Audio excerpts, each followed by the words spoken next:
장대장TV 시청자 여러분 안녕하십니까, 장대장입니다. 자, 벚꽃 시즌이 왔습니다.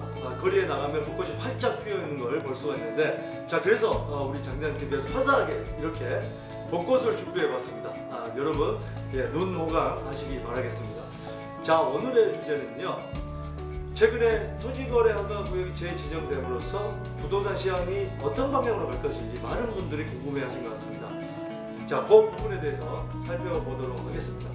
자, 그럼 먼저 토지거래 허가구역이 2025년, 그러니까 올해죠, 2월달에 해제됨으로써 어떤 지역의 거래량이 얼마만큼 많아졌는지 그 부분을 살펴보고, 토지거래 허가구역 이후에 어떤 지역에서 거래량이 많아지고 시세가 올라가고 있는지 또는 떨어지고 있는지, 그리고 우리가 취해야 될 스탠스는 어떻게 될지 그 부분에 대해서 한번 살펴보도록 하겠습니다.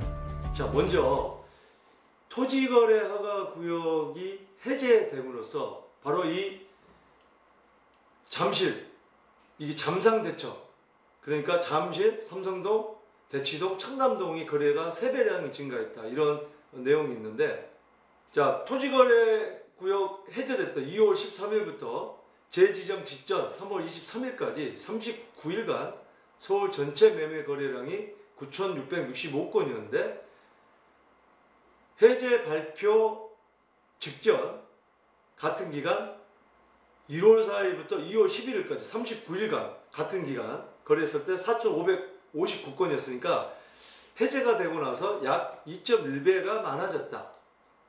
그리고요, 토지거래 허가구역 해제 이후 39일간, 그러니까 같은 39일씩 계속 비교를 하는 겁니다. 규제 대상 지역 내 아파트 매매 거래량은 총 353건으로 해제 직전 99건보다 약 3.6배 이상이 많아졌다.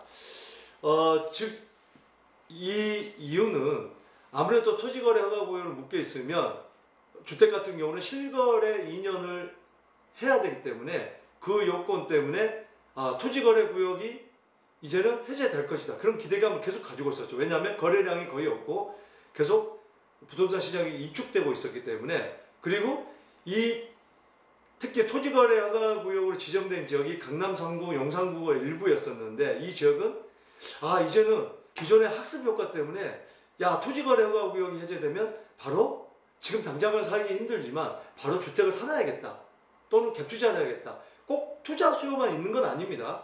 미래에 내가 몇 년 뒤에 서울로 올라가서 살 텐데 미리 사놔야겠다, 그런 수요도 있는 거죠. 자, 여기에 이 토지거래 허가구역으로 지정됐던 해제 전 39일간 13건이었던 이 잠상대청의 신고가 거래는, 그러니까 13건이 39일간 신고가, 그러니까 계속 기존 거래가를 치고 올라가서 신고가를 쳤던 게 13건이었는데 해제 이후에 84건이었다고 합니다. 6.5배가 늘었다고 합니다. 그러니까 확실하게 토지거래 허가구역이 해제됨으로써 이 잠상대청은 확실하게 최고가를 계속 찍었던 것입니다. 자, 그런데 이 잠상대청 중에서도 특히 바로 이 잠실 엘리트라고 하죠. 잠실 엘스, 리센츠, 트리지움을 엘리트라고 하는데, 바로 이 세 지역이 가장 거래량이 많은 단지입니다. 여기에 이제 잠실동으로 다 들어가는데, 같은 기간에 삼성동이 86건이고요, 대치동이 71건이고, 청담동이 61건인데, 이 잠상대청이 있는 잠실동은 총 135건이었다. 자, 이렇게 해석할 수가 있을 것 같습니다. 잠상대청 중에 나머지는 강남구죠.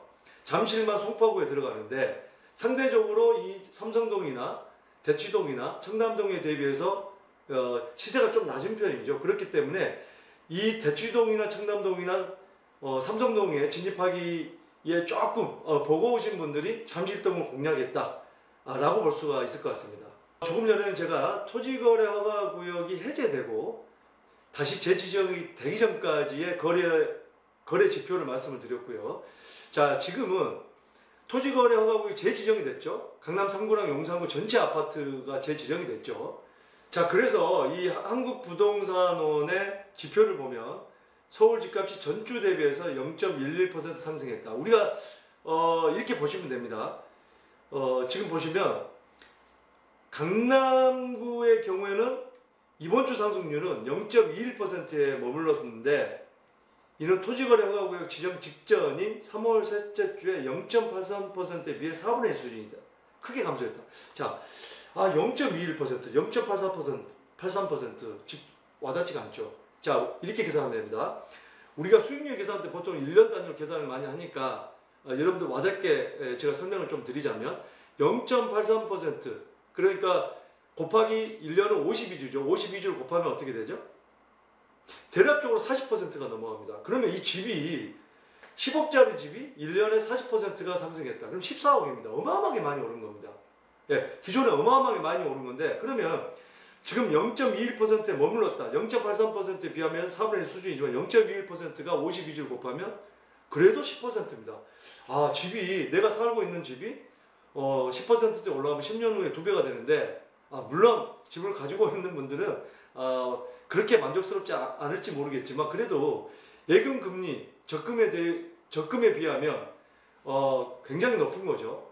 적금은 뭐 높아도 우리가 1년 단위로 적금을 보면은 뭐 3%대 뭐 이런데 굉장히 높은 거죠. 집이 10% 올랐다고 한다면 자, 서초구도 지금 재지정이 되고 나서 상승률이 0.69%에서 0.16%로 크게 축소됐고요. 송파구도 마찬가지입니다. 규제 직후에 0.03%가 하락해서 이번 주에 0.28% 상승하면서 자, 이렇게 이제 강남 3구 규제 지역은 이렇게 용산구도 마찬가지입니다. 0.2%로 그쳤단 말이죠. 확연히 4분의 1 수준으로 하락한 건 맞습니다. 기존의 상승률이. 그런데 자, 이 강남 3구나 용산구에 접해 있는 성동구를 보겠습니다.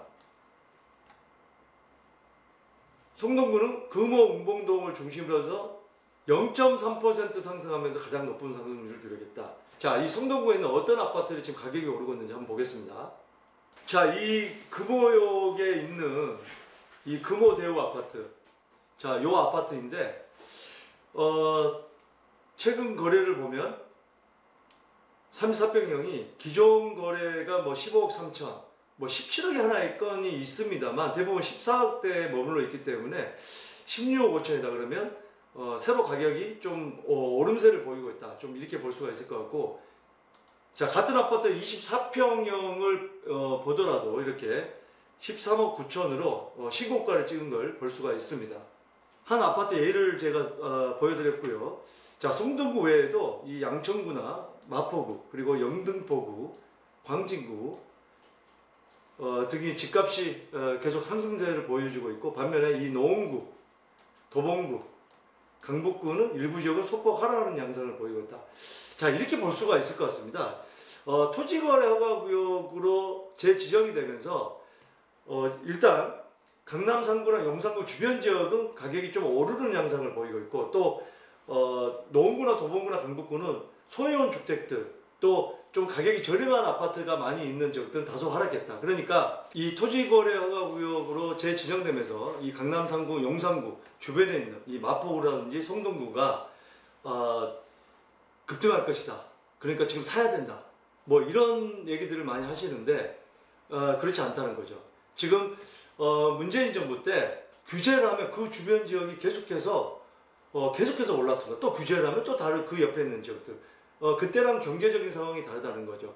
코로나 이후에 정부에서 엄청나게 부양책을 써가지고 돈들이 많이 나돌던 시기였고 지금은 경제 상황이 그렇게 썩 좋지 않다는 거죠. 특히나 이 트럼프가 관세 정책을 펴므로써 전 세계 증시가 이 폭락을 하고 있고 경제 사정이 굉장히 안 좋은 상황입니다. 그렇기 때문에 경제가 안 좋은 상황에서 부동산이 계속해서 오를 수는 없다. 그러면 이 현상은 강남 3구나 용산구를 규제를 하면은 그 주변 지역이 많이 오르겠지 하고 신고가를 잡으면서 매수를 하는 그런 착각 매수자가 있다는 거죠.